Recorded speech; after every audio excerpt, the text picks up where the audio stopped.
The Vision Pro came out this week. Yeah. And, I like to do nice things for you. And, All the Valentine's time. Day is just around the corner, And so I thought, well, I should get Casey a Vision Pro. Oh, that's very nice So of I you. bought you an Apple Vision Pro. You did really? Yeah. Well, Wow. actually, they were out of the Vision Pro model, so I actually got you a Vision Amateur. Oh, no. A Vision Amateur? Yeah, so here's your new Apple Vision Amateur. Are these just ski goggles? Yes, they are. Oh, no. But Let I me think we see. should wear them and pretend like we're wearing Apple Vision Pros. This, See, if we walk down Market Street right now, people will think we're early adopters, especially if we just go around like pinching things and swiping. Yeah. Yeah, I'm watching Raiders of the Lost Ark in 4K right now. What are you doing? I'm just appreciating how much you've committed to this bit.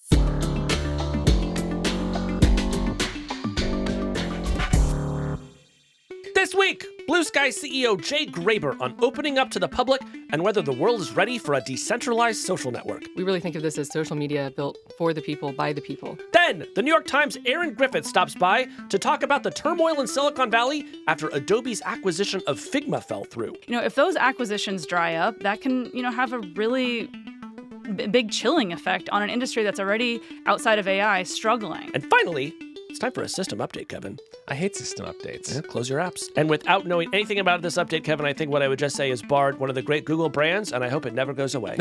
Well, I've got some bad news Oh, around. no! Well, Kevin, ever since Twitter died and was replaced by X, there has been a lot of competition to see whether anything can succeed it. Yes. And this week, there is another twist in that story because Bluesky, a network we talked about a really long time ago, has now opened its doors to the public. Yeah, so we talked about Bluesky on the show last year. At the time, it was this invite-only social network. It had spun out of the former Twitter a while back, and we both got invite codes and joined and talked about how we thought that Bluesky was actually one of the more promising Twitter alternatives. Yeah. Because it was basically the value proposition was like, this is what Twitter used to be before Elon Musk bought it. But it also has this piece that's different than Twitter, which is about decentralization and sort of how these networks operate. Yeah, and I have had my eye on this network the whole time. I've been using it the whole time. You're still using it? I'm still using Because I confess, Bluesky. I used it once and then, or a couple times. I was very impressed, but then it just sort of felt like it kind of, I don't know, it fell off. Well, I have been having fun there because it's been my observation that when I open up the feed at sort of random moments during the day, it just seems like people are having a better time there than they are on a lot of the other places that I'm checking. Okay, so you're still using Bluesky, but it's sort of been this kind of invite-only community. It has been. But at the same time, it's also truly one of the weirdest and wildest stories in Silicon Valley over the past several years.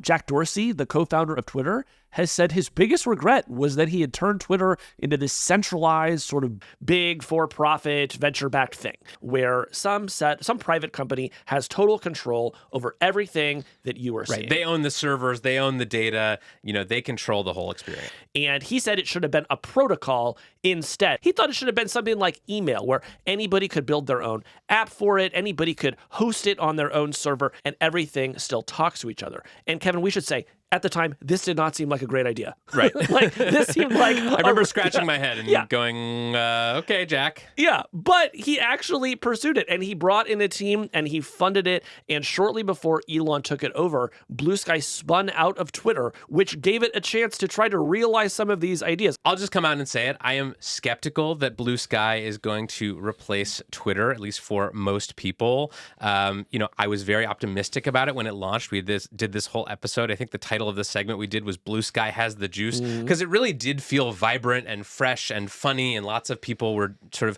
of starting over there. But I think as time has gone on, I've just become more skeptical that these kind of decentralized social media apps can move as quickly as you need to be competitive in a landscape that includes things like Threads from Instagram. But Threads is based on the Activity Hub protocol, and eventually plans are that it will be decentralized. So I think there's a good argument that 130 million people a month are already using a decentralized social app and are proving out the demand for exactly what Bluesky is doing. At the same time, Bluesky did not die. It remained relatively vibrant. It continued to grow. Until this week, it had about 3 million people who had used the app so far.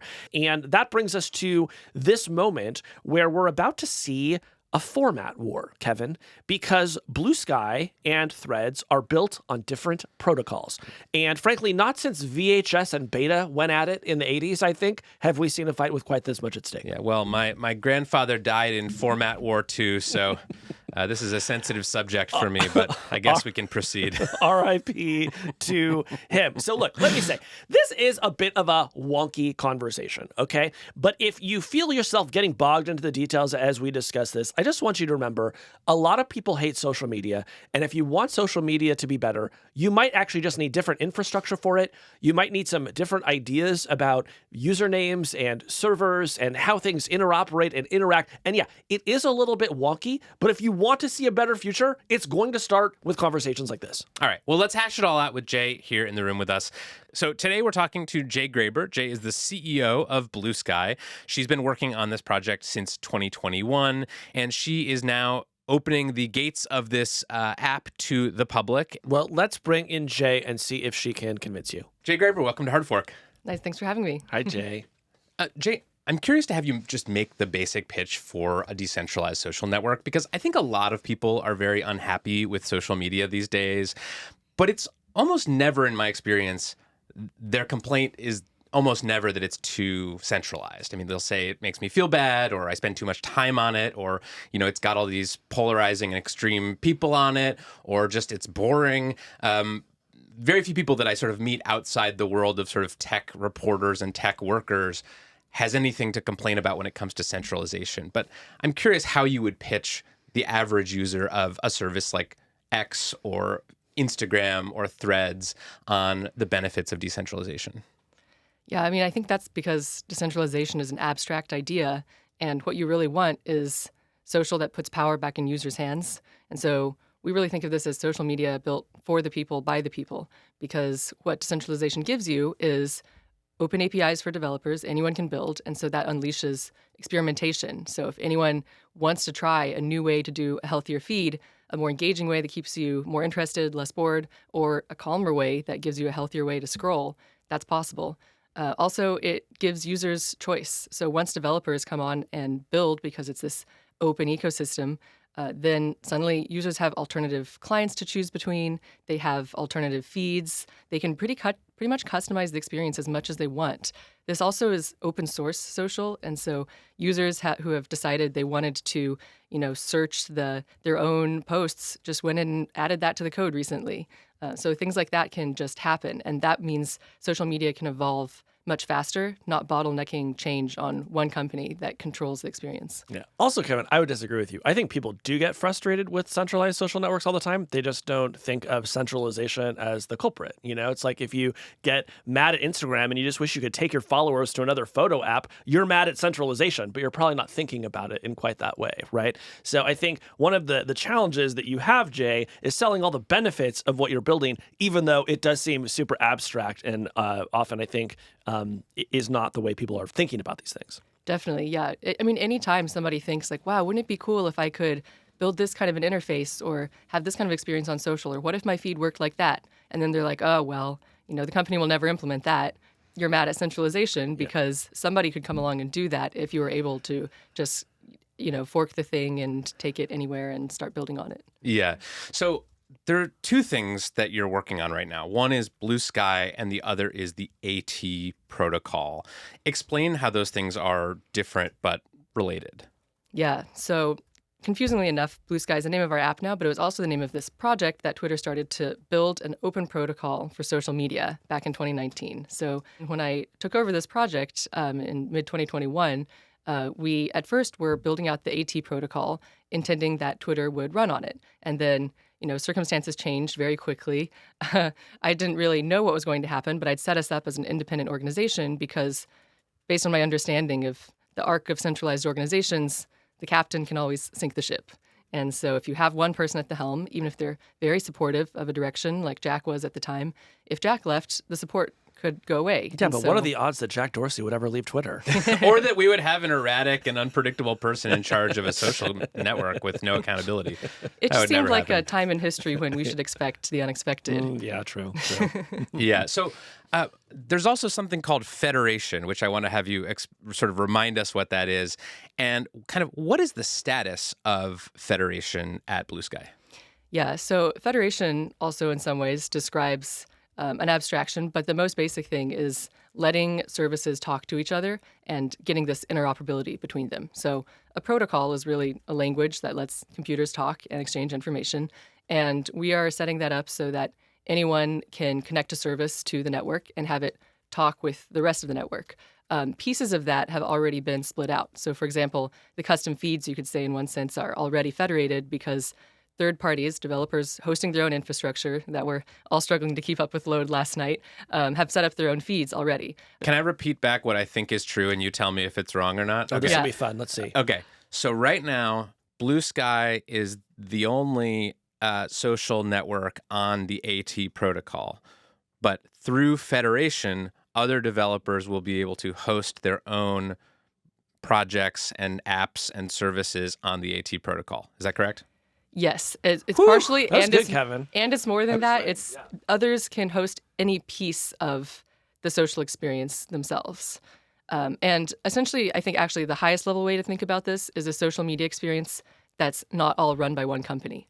And so anyone can come in, and often there are, once you open up the ecosystem, there are many, many third parties. And in some sense, it doesn't even make sense to think in terms of third party, first party anymore, because your social experience is just composed of all of these different people who have built things that are coming together in your experience. So now. theoretically, it would be possible to have kind of like an Instagram-like app where the stories feature was built and run by Snapchat and the shopping feature was built and run by Amazon, and you know the sort of For You page or the Explore page was sort of run by some other startup. That kind of sort of Frankensteinian social media experience would be possible. That is possible, and that's the way we've tried to design this protocol is for composability, and so you can plug these things together. One of the design principles we've been trying to follow is third party is first party. So that's why when you come in and you see custom feeds and you scroll through them, it's pretty easy to just select something built by another company or another organization.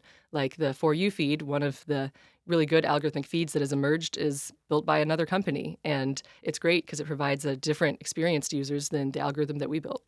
Yeah, and by the way, if all this is still sounding too abstract to you as a listener, we are talking about something very similar to email, very similar to the open web, right? Where it doesn't matter what server you are using.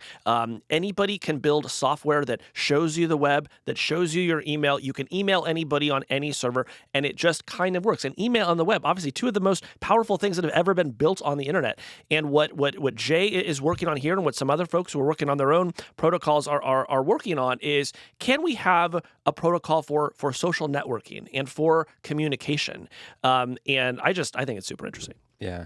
That is the best analogy. Because we also are very inspired by open web principles, and we try to follow what came before in the web, like letting you use your domain name so you can link your social to your blog. And essentially, self-hosting is basically like anyone setting up their own blog. And then the sort of service that other social companies provide on top of it is that we'll be providing is sort of like Google going along and scraping all the blogs together and then showing you a search over them. And then the feed is a bit like your RSS feed in the old days where you got to look at all of the blog posts that people had written, but everyone had set up their own blog out there on their own domains and were running them in different ways, different places. Yeah, I want to stick with the email example for just a second because I think it actually brings up one of the common objections to or just criticisms of this sort of decentralized idea of social media, which is that it actually ends up kind of not being that decentralized in practice. I mean, with something like email, yes, anyone can run their own email server. It's an open protocol in that way. But in practice, most people have Gmail accounts or they have Hotmail accounts or they have Yahoo accounts. There are sort of a few big... To be clear, most people do not have Yahoo accounts, but go on. Most people over the age of 75 have Yahoo accounts. But basically you end up with a system where because of, power laws and network effects and just the sort of ability of private companies to move faster in some senses than kind of decentralized projects, you end up with kind of a handful of companies sort of de facto controlling most people's experiences of the thing you're building. So how does Bluesky think about that? And, would you be happy with sort of the state of decentralized social media if it ended up kind of like email did, where there were a few big providers building on top of this open protocol? Yeah, we looked at this aspect of protocols early on. Most of the early team came from building in decentralized protocols worlds already. And I did this full ecosystem review of all these existing protocols out there. And it seems to often happen that you get power laws across any sort of dimension. But in thinking about decentralization, we asked ourselves, what do you really want out of this system property? It's essentially an abstract property of a system. And what you're really trying to give here in terms of benefit to users here is the right to leave, so you can vote with your feet. And you're trying to give users and developers the freedom to innovate, and so they can just unleash their creativity. And so we designed around account portability, giving users the ability to leave with their accounts, move it to another provider. So if things end up centralizing around like a Gmail, then one of the problems with email here is, you can keep your contact list and you can communicate from a Gmail account to a Yahoo account. But if you change email addresses, you kind of have to start over. And so the goal here was to let you essentially keep your email address as, your identity, your user handle, if you move services, and then it makes it easier to switch, your email service provider. Yeah. I'm curious. We just had Chris Dixon on the show, who is a big proponent of decentralized social media, specifically using crypto and cryptocurrency as kind of a way to finance the creation of decentralized social networks. You used to work in the crypto industry before you worked at Bluesky. I believe you were a developer on a project called Zcash, which is sort of a Bitcoin spinoff. And I'm curious why you decided not to build cryptocurrency and blockchains into Bluesky and the AT protocol. Were there things you learned while working in crypto that were like, maybe we don't want to go that direction? Because this is something that a lot of people, including I think Chris Dixon, would say naturally go together. You have decentralized social media and decentralized money, and you have to sort of have both. Yeah, so I was actually, I got pretty deep as a blockchain developer because I like to always get to the center of what I'm building. I was working on a cryptocurrency that introduced a new form of cryptography, zero-knowledge proofs, which are very cool. And there was a lot of promise that they would solve problems of privacy and scalability. And so I was working on trying to fulfill some of those promises, but knowing deeply the limitations, people really struggled with, wallets and their personal keys. It was really hard to do anything at large scale in a, cost-efficient way on a blockchain. And it added a lot of extra complexity. And so I realized this would just not be the way to go. And our mandate here was to build something in a relatively short order of time that Twitter could run on. And so it was to build a protocol that, you could operate at Twitter scale with like Twitter standards. There's also questions around, the sort of immutability of blockchains. Like, I just don't think that you need to have like the picture of what you ate for lunch like on an immutable ledger forever. Nobody wants that. My lunches are very important for the historical record. But what I love about the way this turned out, though, Jay, is that I think you're now working on a project that hopefully will let you prove out the benefits of decentralizing without having to lead everyone down this path of crypto that is super confusing, that is so hard to use, that seems to inevitably result in people losing a lot of money. And I think there's just something really interesting about that protocols and decentralization may indeed be the answer to some of the frustrations that we have with the internet as it exists today, but you're not actually going to need to involve a blockchain to solve it. Yeah, I mean, I started off my career as a tech activist. I was working at organizations working on net neutrality, antitrust for tech issues, privacy. And I actually had this realization when I was just getting frustrated that we were doing all of our campaigning on Facebook and Facebook events and Twitter back then. And I wanted to build something that would just give people more power directly. So that's why I learned to code. And that's why I eventually circled back to social, was just this moment of realization that, maybe if I learn these technologies well enough, I can someday build things that just give power directly back to people rather than waiting on regulation. And that's something where, I think that when by the time like people get around to thinking, oh, maybe we should like regulate, tech, maybe we should try to use policy to direct things in a more healthy direction, power has already consolidated a lot. And it's very hard for policymakers who don't understand the technology to understand the best interventions that can be made. You made an interesting point to me when we were talking the other day that you believe that more democratic communication networks could result in a more democratic country. Can you share a little bit about how you think that the way that we communicate influences our politics? Yeah, so in school, I studied science, technology, and society, which is sort of a history and philosophy of science and technology major. And I spent a lot of time thinking about how the internet was changing society and the promises and perils of it. And I think that one thing that seems to have some degree of truth to it is when a society gets a new communication medium, everything gets disrupted. And then also societies start to take the form of their new communication medium. Like in some ways, there's this mirroring, this reciprocal relationship going on. And so if you have a very centralized medium, societies start to take that form because then you give one person a megaphone and the ability to direct everybody or propagandize or just put their thumb on the scale, and then things move very quickly in one direction or another. That's one of the benefits of centralization is being able to move fast, but that's also a downside. And so that's why I say the captain can sink the ship because it's high variance. And so that's why we have decided generally collectively that democracies are a stable form of governance, or we hopefully, like maybe there's some like doubt around that now as well. But I do think if we want to give democracy its best shot, we need more democratic communications infrastructure so that we're actually able to tap into the collective intelligence of a society, of a pluralistic society, and not have it all just swing one direction or the other as soon as something as basic as ownership changes.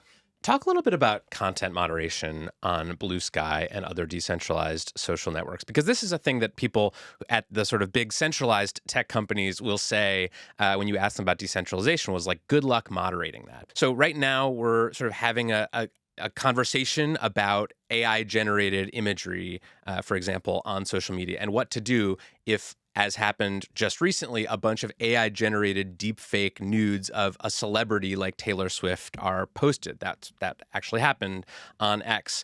And a lot of social platforms right now are struggling with some of these kind of questions about what do we do about this content? Do we ban it? Do we allow it, but make it harder to find?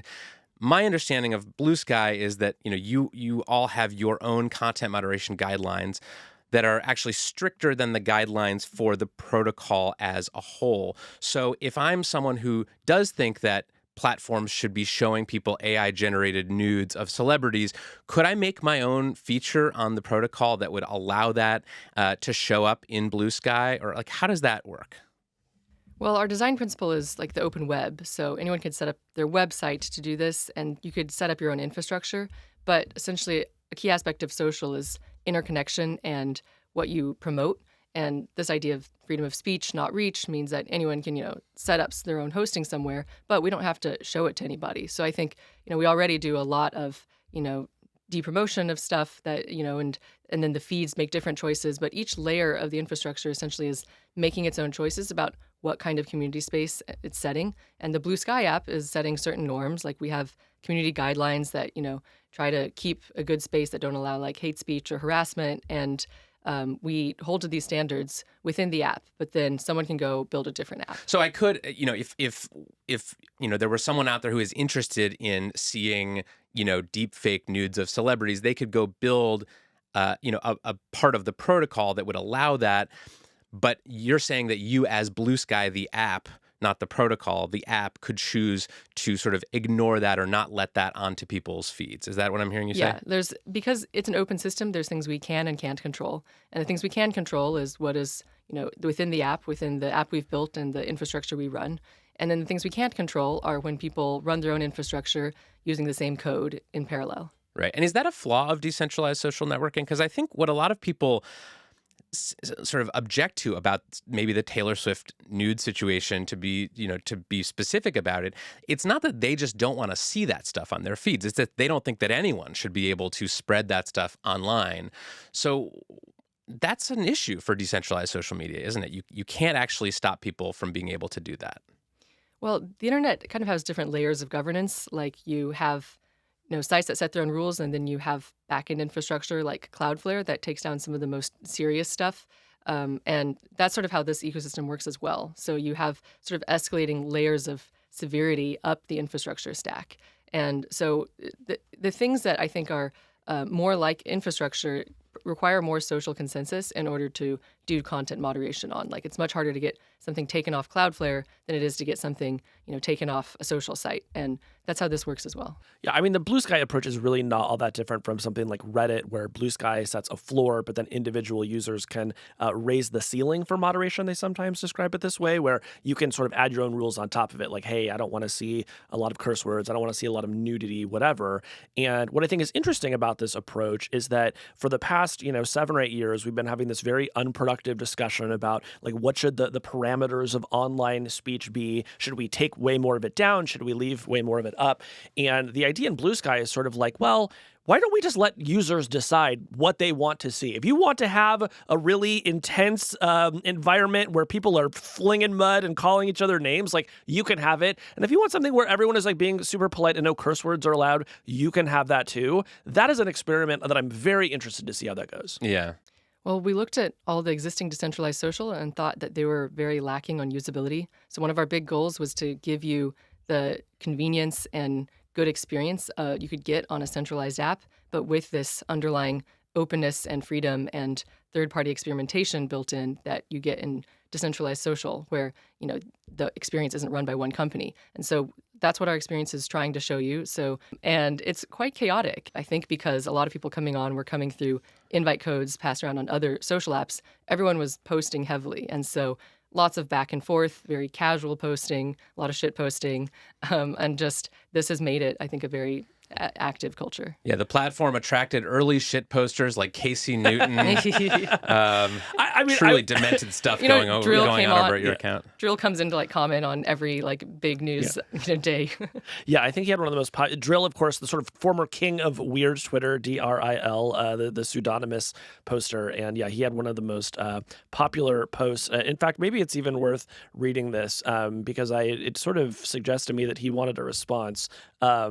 And what he said was, I do not fucking recall them asking the Bluesky elders permission to open registration to commoners. So, Jay, I guess how would you respond to the idea that you didn't have permission to open up the network that you're building?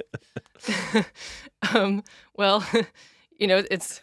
If we wanted to keep it a secret, we had to keep it a secret because it's hard to keep a secret with 3 billion users. Yeah. But we couldn't, tell them.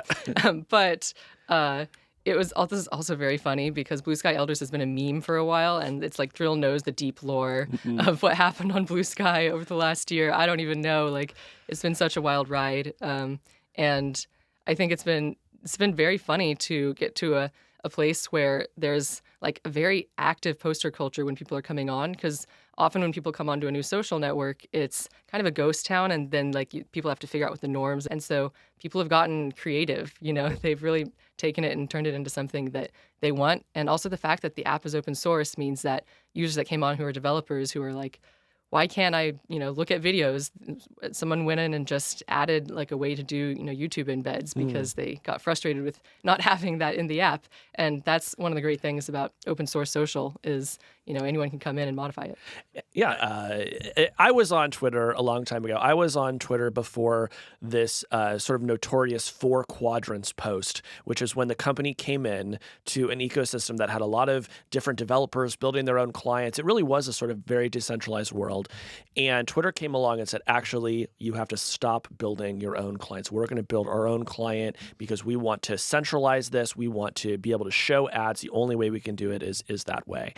And I think in a very real way, that marked the beginning of Twitter's decline. Like they stopped innovation dead in its tracks when developers and users had been giving them so many good ideas and actually been building good ideas for them. So it's possible that I'm getting carried away, but when I look at Bluesky today, I think we are getting a second chance to run the experiment. We are getting to see what would happen if Twitter had actually just let 1,000 flowers bloom, see what happens, see what people build, see what kind of fun they can have. And while, I do think you got a long road ahead of you, Jay, but I'm at least excited that somebody is trying, because we have not had enough experimenting in social networking over the past decade, and so I'm very interested to see what happens now. Yeah, social should be a playground again. I mean, it's where we spend our time talking. Why is it this thing controlled by one company where we can't play around and try new ideas? People give me new ideas for how they think social should be better or have some like fun, quirky idea for a new thing to do all the time. And I just want a world where people can freely build that and play with it. And we'll see this profusion of all sorts of new experiences come about. Anything else that you would point out or something that we didn't ask about or feedback on any of Kevin's posts? I've only made like 3 Blue Sky posts. Well, that I'm would sorry. be good to give it. You You had your viral sandwich. it's true. I did have a sandwich post, and it performed very well. But then I was so intimidated. I knew I could never live up to the sandwich post. Jay Graber, thank you for joining us. Thanks, Thank Jay. you.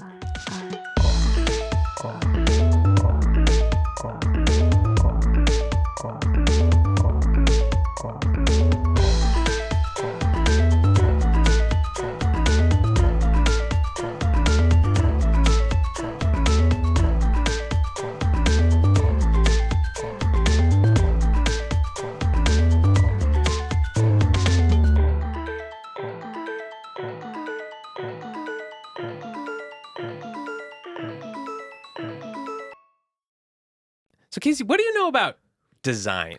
I mean, I know that it's something I hire other people to do for me. This is really not my forte. Well, there is an app in the design world called Figma. Ah, yes. Which is sort of like an app that, people who build apps and services use to sort of design them. And the analogy I've heard used is that Figma is to Photoshop as Google Docs is to Microsoft Word. It's kind of like a more collaborative online way of doing designs, especially with a team. Yeah, when it first came out, people started calling it multiplayer Photoshop because in addition to running in a browser, which was like a cool enough party trick on its own, multiple people could work on the same file at the same time, which at the time was really a revolution. Yeah, it was a fast-growing product. Designers really loved it. And then something happened, which was that in 2022, Adobe announced that it was going to buy Figma for $20 billion.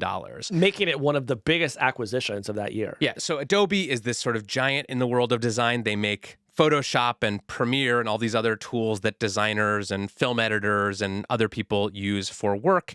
And this deal was a big deal in Silicon Valley, but it also caught the attention of regulators who said, wait a minute, this sort of looks like a big company kind of acquiring a startup, a company that might potentially compete with it.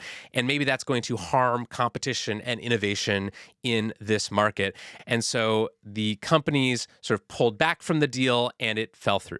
Yeah, and at that point, you might say that the deal for Adobe was just a figment of its imagination. That's pretty good. Thanks. So why are we talking about this story now? Well, one of the biggest changes in the tech world in the past few years is not actually what's happening in Silicon Valley. It's been what's been happening in Washington.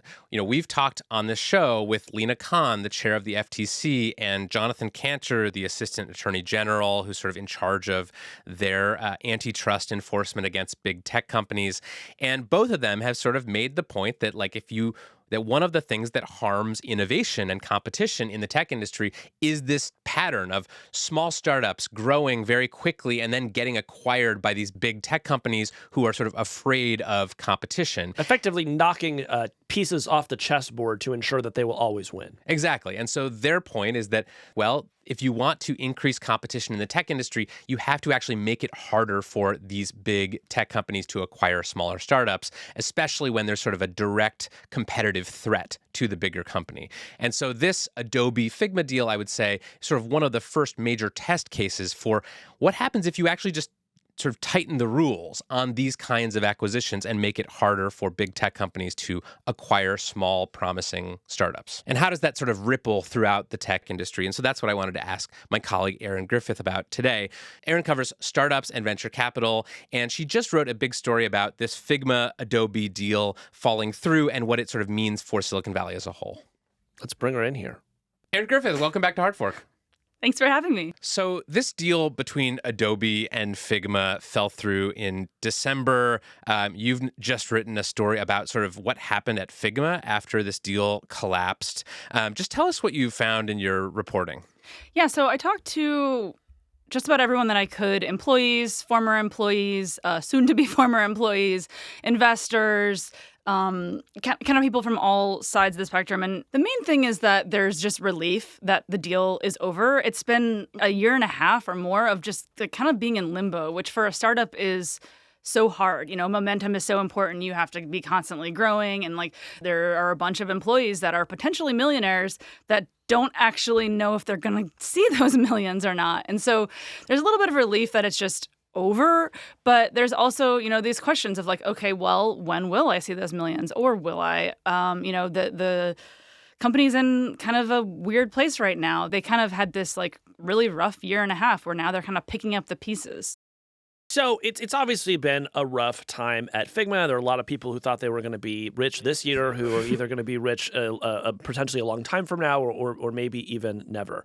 But your story also goes into a different kind of shockwave that this sent through Silicon Valley, which is that acquisitions are a big part of how this town works, right? And that acquisitions are how money and talent get recycled into the ecosystem. It provides a sort of a launching pad for all the next generation of startups. So how has Silicon Valley reacted in general to this news? I mean, I'm actually kind of surprised by the reaction a little bit. I've been asking investors about this for like 5 years. I don't know if you guys remember. Wait, you knew that the Figma acquisition wasn't going to go through?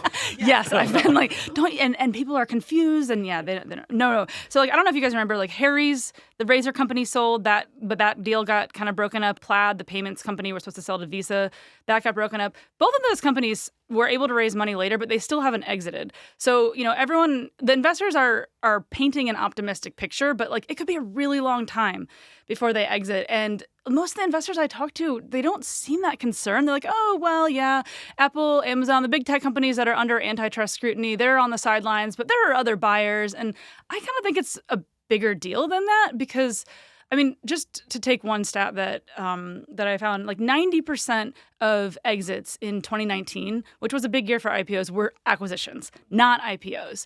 And like the IPOs are where the big money exits come from, but like the vast majority of startups end up selling. And that's how... I think this is a point that we should sort of take a beat on because I think this is something that may not be obvious outside the tech industry.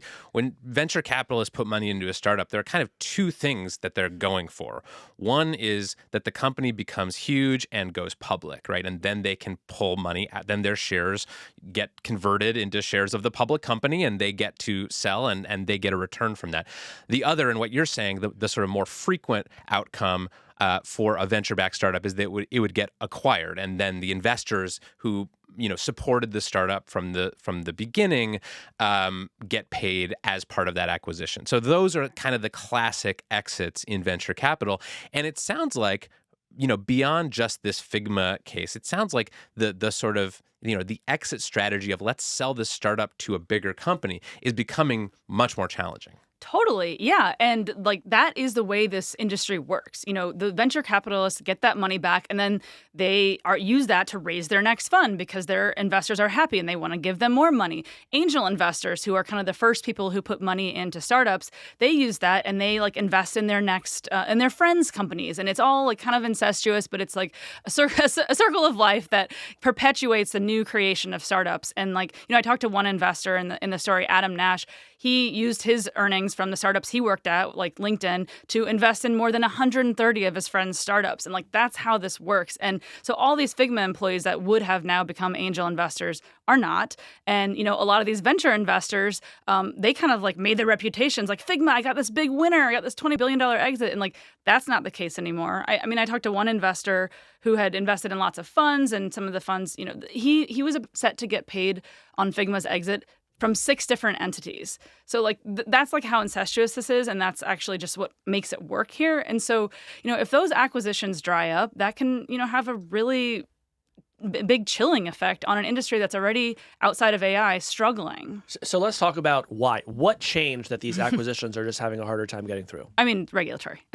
Yeah. Just which simply. Regulators? Yeah. So, I mean, obviously there's Lena Khan, and the FTC has been scrutinizing every single deal, including now minority deals. I mean, she just said that she's looking minority deals meaning a deal in which an investor would buy a minority stake in the company. Yeah. So Microsoft's investment in OpenAI and Google and Amazon's investments in Anthropic, the AI companies, those are minority stakes, but they're now investigating those for potential antitrust problems. So that's like going even a step further. But what killed the Adobe Figma deal was the European regulators that have been even more strict. The British regulators, the CMA, which is the authority there, they essentially looked at this deal and said, well, Figma and Adobe could potentially have been competitors down the line. Therefore, this deal is, eliminating competition, and we think that it's bad and stifling innovation. So they're taking an even, stronger stance against this. So yeah, it's raising the bar, as one investor told me, it's raising the bar for even engaging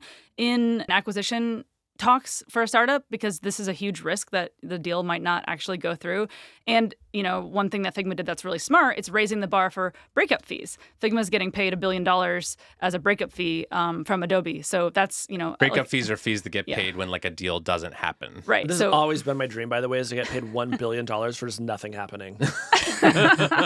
Well, you should know that the hard fork breakup fee is $1 billion from you to me. Oh, no. So if this show breaks up, you owe me $1 billion. I really should have read that was that in your contract contract before I signed it. Yeah. So I think a lot of people listening to this might be saying, what's the big deal? Like, we have this regulatory regime that's gotten tougher on startups being acquired by tech giants. So far, it seems like from your story, the people who are most affected by that are like Figma employees who don't get their huge paydays from this deal. And you have, venture capitalists who are unhappy that maybe they can't as easily sell their portfolio companies to large acquirers and get paid. But why does this matter sort of beyond the world of tech investing? What are the stakes of this new regulatory environment for average users? Yeah, I guess it kind of just impacts the way that it impacts the incentives for people who are maybe interested in starting a company and, think that they could follow in the footsteps of many of our most famous and powerful and frankly admired business leaders. And often the way to do that is to build a company and sell it to a larger one.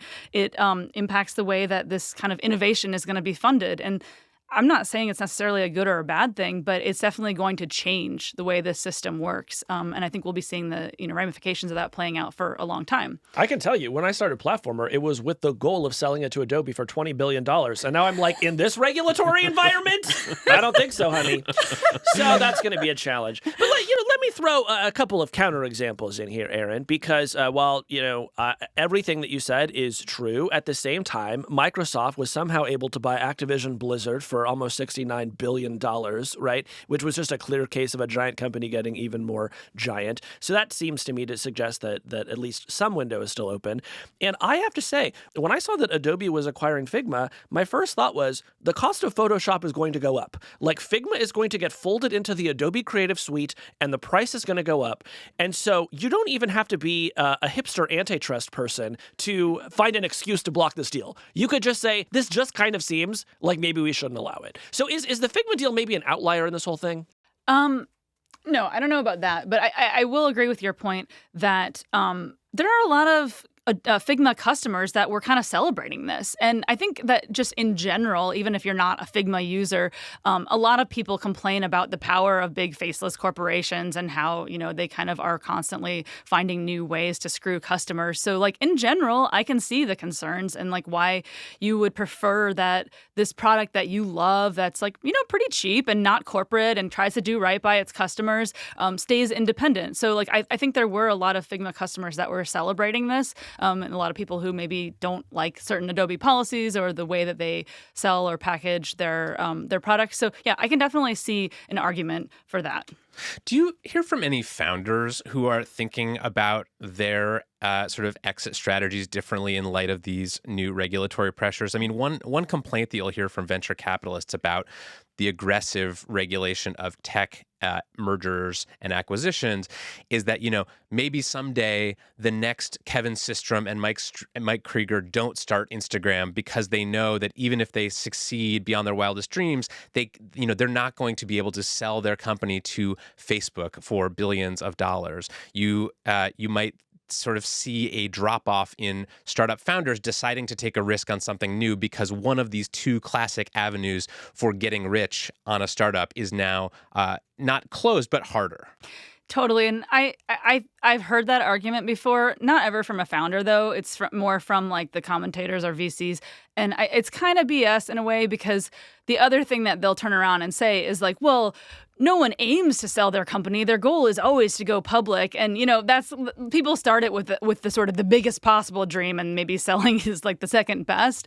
And I think there's always going to be like people who are wildly ambitious and trying to start new companies and hoping to make it rich that way. So I don't see it stopping that. And, investors being always very optimistic about everything. That's kind of like their job. They see a whole world of other potential buyers who maybe aren't as well known as Google, Apple, Amazon, that are now taking advantage of this moment, like Salesforce, for example. That companies that are big, have a lot of money, and haven't quite caught the regulatory scrutiny yet that some of the biggest ones have. Right. And do we think that there are going to be any kind of new exit strategies for startups? I mean, if you had the sort of classic model of you either go public or you get acquired as sort of the ways to succeed and get rich during a startup, are people at these companies and investment firms thinking about other ways that they could potentially cash out? I'm glad you asked that, actually, because I've been having this conversation with a lot of people.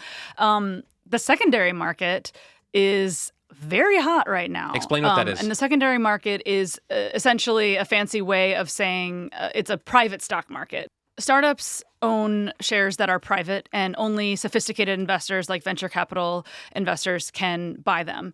However, there is a growing market of people who are buying and selling shares in privately held stock.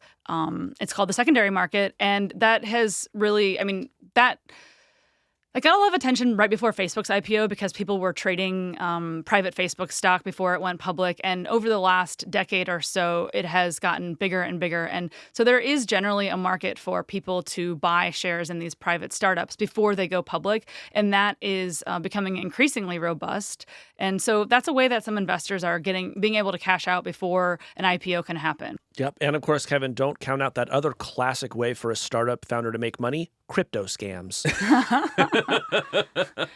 And what do you think this means for the tech giants? Because historically, buying smaller startups has been a way to kind of like extend their relevance. I'm thinking of, Facebook buying Instagram and WhatsApp, which sort of became the next phase of that business's growth. So if you are a Facebook, if you are an Amazon, if you are a Google, are you really worried about it now being tougher to acquire some of these fledgling, promising young startups?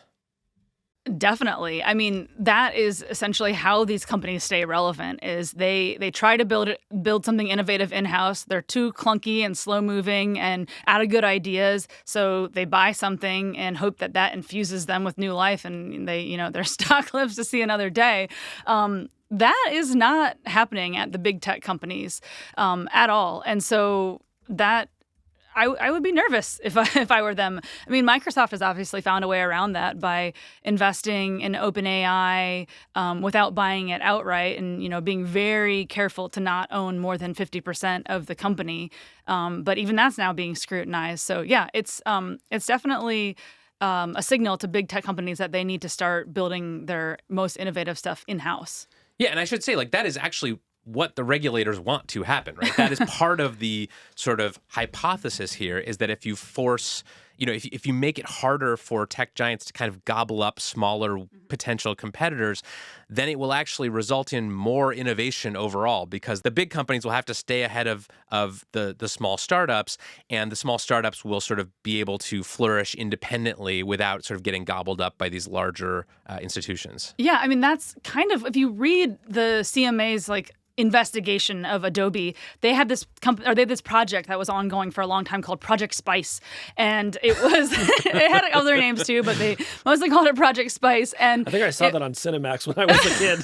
Anyways. And it was and it was essentially going to compete with Figma.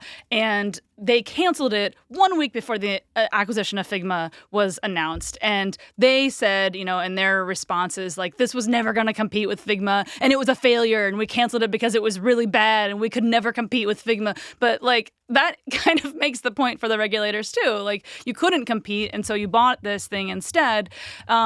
So, yeah, it's like that's a perfect example of what you're talking about. Yeah. I mean, as you're describing what happened at Figma, I'm sort of thinking, like, isn't this just a case study of how regulation works and how it should work? Like, isn't this a success story for regulators? Because it sounds like what you're describing is a company in Adobe that now has to sort of develop its own independent strategy for competing with Figma, which it can no longer buy. You're also describing a Figma that now has to think about how to compete with Adobe rather than just being sort of swallowed up by it. So it seems like there is more competition in that particular market than there would have been if this deal had been allowed to go through. So isn't this just kind of proving what regulators have been saying all along? Well, that was very well articulated, but I think I have to step in here and give the company's perspective on that, which would strongly disagree with you. They've obviously fought this every step of the way, and they, expressed their disagreement with the British regulators' findings that they were taking competition out of the market.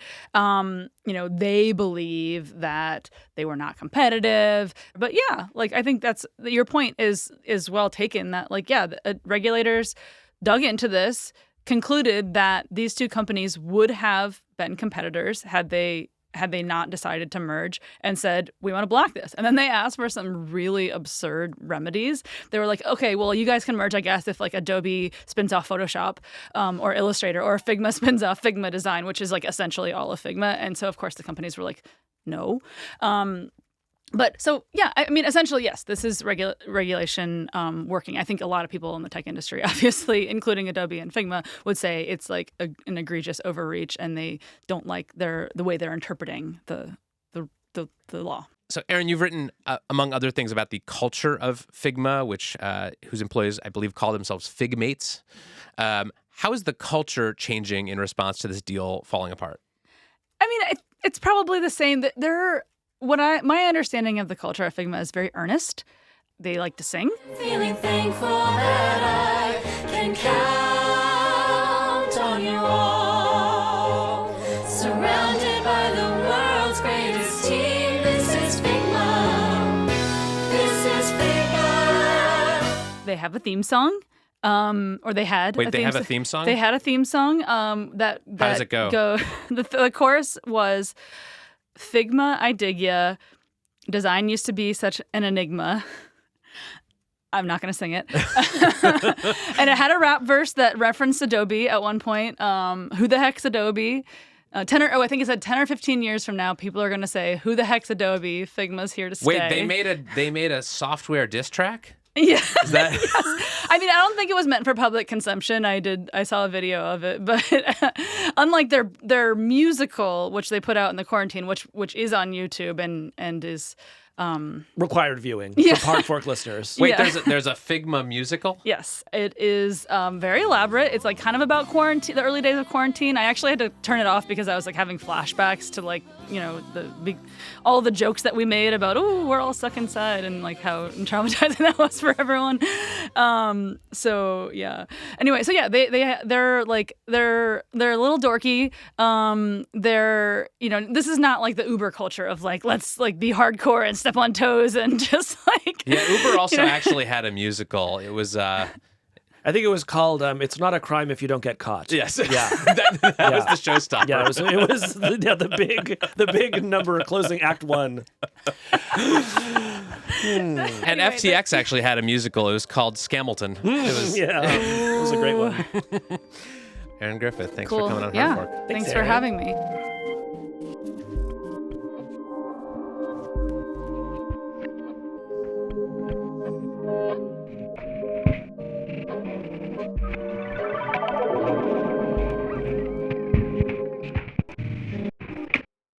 All right, Casey, we got a new segment this week, and it's called System Update. Kind of sounds like the system just threw up. but I like it.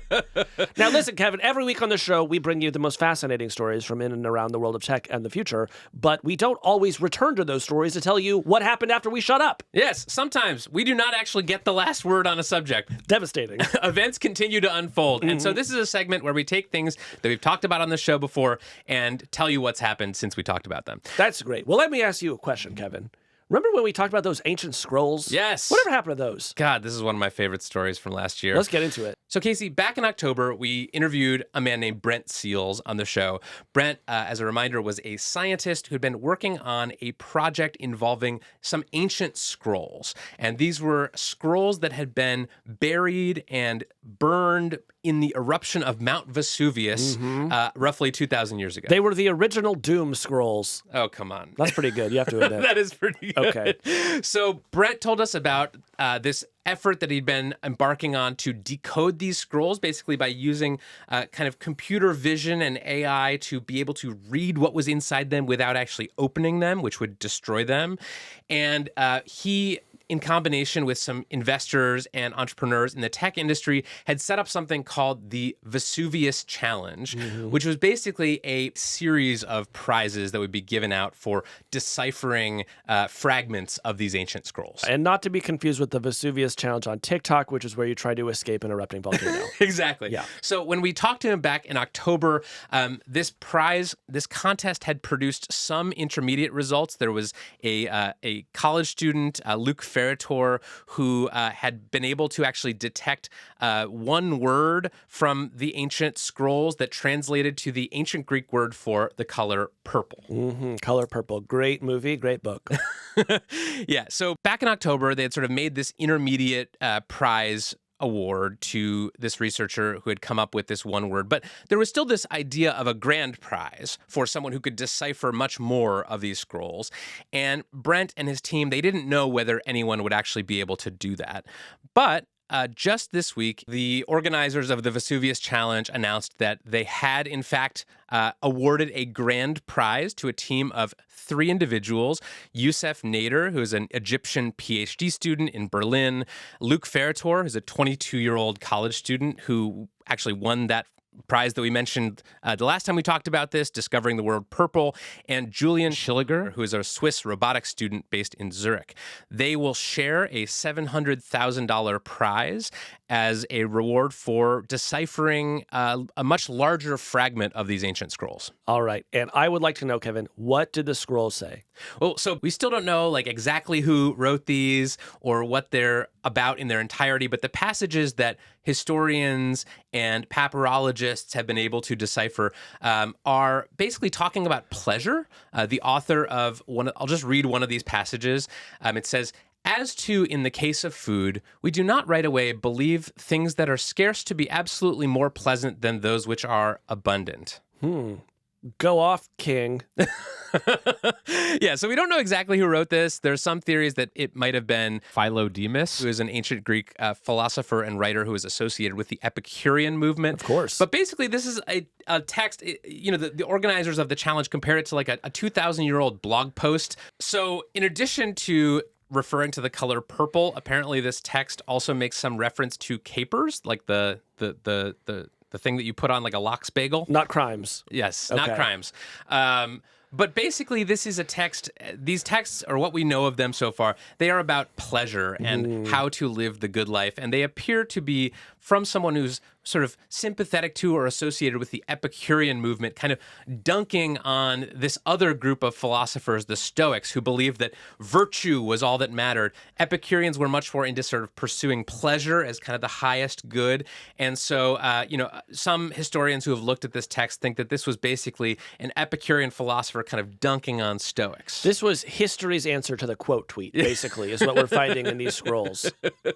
Exactly. So we now have So the challenge has awarded this $700,000 prize to this group of 3 researchers, and they are launching yet another challenge. The organizers said that in 2024, their goal is to go from deciphering 5% of one scroll to 90% of all 4 scrolls that they have scanned and to lay the foundation to read all 800 scrolls in this collection. And those are their scroll goals. So you now have those. Now, They're scrolls, if you will. Scrolls, if you will. Now, Brent worked on this for 20 years, which is so incredible that you could spend 2 full decades of your life working on something and then it pays off. Did you get in touch with him? What did he have to say about this? Yeah, so I emailed with Brent this week after this prize was announced, just sort of asking, like, how do you feel that this project that you've been working on for 20 some years has finally sort of paid off? And he wrote back, he said, I can tell you I've never had a sweeter, more satisfying feeling than knowing we've done it. We've demonstrated we can read Herculaneum scrolls with the right tech, and that my 20-year pursuit will be seen as successful. The fact I waited 2 decades for this moment almost certainly makes it all the more delicious. That is fantastic. Almost as delicious, I must say, as grapes and capers. No, seriously, congratulations to Brent and everyone who solved that challenge, and we look forward to seeing what AI reveals in the rest of these scrolls. Yes. Yeah. Congrats to the team. It's a huge feat. I love this story. I think it's one of the most sort of feel-good stories in tech over the past year, and I think it is also just a very clear example of how AI can actually do things that I think we would all agree are pretty good. All right, let's move on to our second update. Yes. This next update is about Bard, the AI chatbot from Google. And without knowing anything about this update, Kevin, I think what I would just say is Bard, one of the great Google brands, and I hope it never goes away. Well, I've got some bad news no. for you on that front, because this week Google announced that it is ending the use of the Bard name, and that Bard, the chatbot, will be rebranded as Gemini, which is also the name of their latest and greatest AI model. And our mutual zodiac sign. Yes. So, Kevin, you're telling me that this Bard was not immortal? Oh, come on. Shakespeare is safe. So Google this week announced that they are rebranding Bard. It will now be known as Gemini. They are also launching Gemini Advanced, which is a paid version of Gemini that will give people access to Gemini Ultra, which is their kind of largest and most capable AI model. Gemini Advanced will be available through the new Google One AI Premium plan. Kevin, I just have to ask real quick. Are you having a stroke? I might be. So let's talk about this, because there's a... Yeah, I might be. So they also announced that Duet AI will become Gemini for Google Workspace and Google Cloud. None of this is real. This is real? So basically what this boils down to is that they are changing some names. They are also introducing a paid product that will, for $20 a month, give you access to their top-of-the-line AI models. And they are also changing a lot of their different AI products, like Google Assistant, which is sort of their version of Siri on Android devices. You can now run Gemini on that, too. Great. So, Casey, I want to tell you what I think is a true sentence. Okay, let's hear it.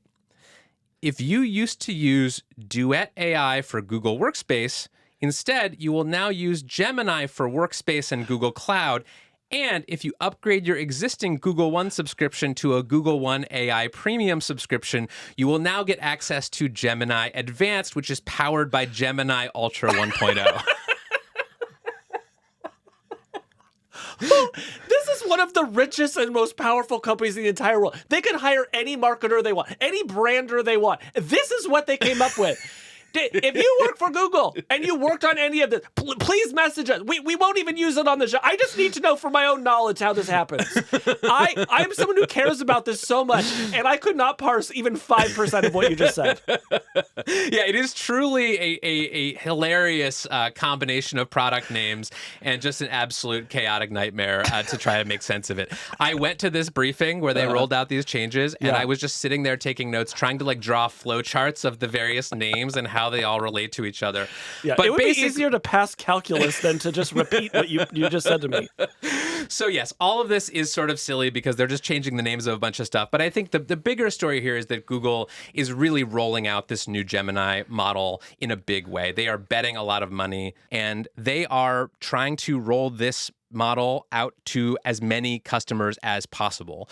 So they are going to start putting it into things like Google Docs and Google Sheets. If you use Gmail, you will have the option of maybe using this model to write some of your emails or get you started on some of your emails. So this sort of effort by Google to jam generative AI into as many products as possible seems to be picking up pace. Yeah, and we did talk last year about the fact that this is Google's big swing. This is their effort to catch up to the model that OpenAI has released. And I will say, I am really looking forward to putting this, I believe it is called Gemini Ultra, through its paces to see how well it stacks up. Yeah, so it's a little interesting the way they rolled this out. So instead of being a standalone product, this new tier of Gemini that gives you access to Gemini Ultra, it runs through Google One, which if you have ever encountered Google One, it's probably because you ran out of space on your Gmail account and you had to like pay them to upgrade your account. That is what Google One is. Right. So if you need more space in your Gmail, you can buy more space through Google One. And now when you go into Google One, you'll also be able to buy this new AI premium plan that gives you access to their high-end model. That's great. I'm just picturing listeners like listening to all this information and then just like swerving off the road because like their brain completely shuts down. Yeah, and like what's most amazing about this is they are pitching this as a simplification of their existing product names. Yeah. And so I would just say the simplification effort is not complete. That's But I'm a little sad because Bard was actually one of my favorite of the like AI chatbot names, and I'm just sad to see it go. Yeah, R.I.P. Bard. If you miss Bard, you can actually play a Bard in Baldur's Gate 3, one of the great video games for 2023. That's my advice. Wow, Kevin, that was really one of the biggest updates we've ever heard on this show. And by biggest, I mean most confusing. So let's move on. Is there a final update? Yes, TikTok. Oh, yes. Kevin, what is happening with TikTok? So we've talked a lot about TikTok on the show. Most recently, we talked with John Herman about TikTok's shopping features and how they are starting to change the platform. You may remember we had recently gone viral on TikTok. Yes. Yeah. And now there's another big change on TikTok, which is that the Universal Music Group, one of the biggest music labels in the world, has pulled its licenses from TikTok. Now, do they have any of the good artists? So they do. They have Okay. many, many artists, including Taylor Swift, Bad Bunny, Drake, and Billie Eilish. And so if you made a video that included a Taylor Swift song or a Drake song in it, that video now has had the music stripped out of it. So you can still watch the video, but now it just is silent in the background. There's just, we're sort of reinventing silent films just through copyright measures. Yes. So Universal Music Group and TikTok have been renegotiating their contract that allows TikTok to basically use these artists' music in videos. And these talks did not go well. And ultimately, Universal Music Group published an open letter saying that TikTok was trying to, quote, build a music-based business without paying fair value for the music. They're also mad that TikTok is allowing its platform to be flooded, they say, with AI-generated recordings. And they're worried about the hate speech, bullying, and harassment that UMG artists are met with on the platform. So now this contract has expired, and music from Universal Music Group is unavailable on TikTok. So what do you make of this? Well, so this really surprised me because the one thing I can tell you for sure is that TikTok can afford whatever UMG was asking for, right? Like TikTok, which is owned by ByteDance, is doing very well financially. They could afford to pay the rate here. When I first saw this, I thought, okay, this is some hardball negotiating. I do expect that UMG will be back on TikTok in some relatively short period. But at the end, they did say, okay, we're actually going to go to the trouble of pulling the rights. And that did surprise me. What I wonder is how big a deal is the AI thing? And was that maybe one of the top reasons that this all happened? Or is it really just about dollars and cents? My hunch is that it's mostly about dollars and cents. Yeah. I mean, music is such an important part of TikTok. It's still a huge part of the music industry. We've seen over the past few years, artists like Olivia Rodrigo who blow up on TikTok and then go on to become huge celebrities. We've also seen TikTok sort of bringing songs out of obscurity. You remember the Fleetwood Mac song that got popular after it was used in a TikTok video? I would say it was repopularized. Yeah. Gen Z sort of rediscovered it after it went viral on TikTok. So TikTok and the music industry have been deeply intertwined for years now, and this just seems like maybe a sort of disagreement about how much music is worth on TikTok. Well, hopefully this will all get smoothed over, but in the meantime, Kevin, I'll tell you what I'm hoping for out of this situation, which is that we see a lot more public domain music going viral on TikTok. Yeah. I would like to see She'll Be Coming Round the Mountain maybe sort of hit #1 on the charts this week, and really send a message that, it's not all copyrighted music all the time, and that there's some really beautiful songs that have, recently come out of copyright. Yeah, if you are, a Gregorian chant artist, this is your moment to shine on Speak TikTok. up. Get to chanting. And that's our system update.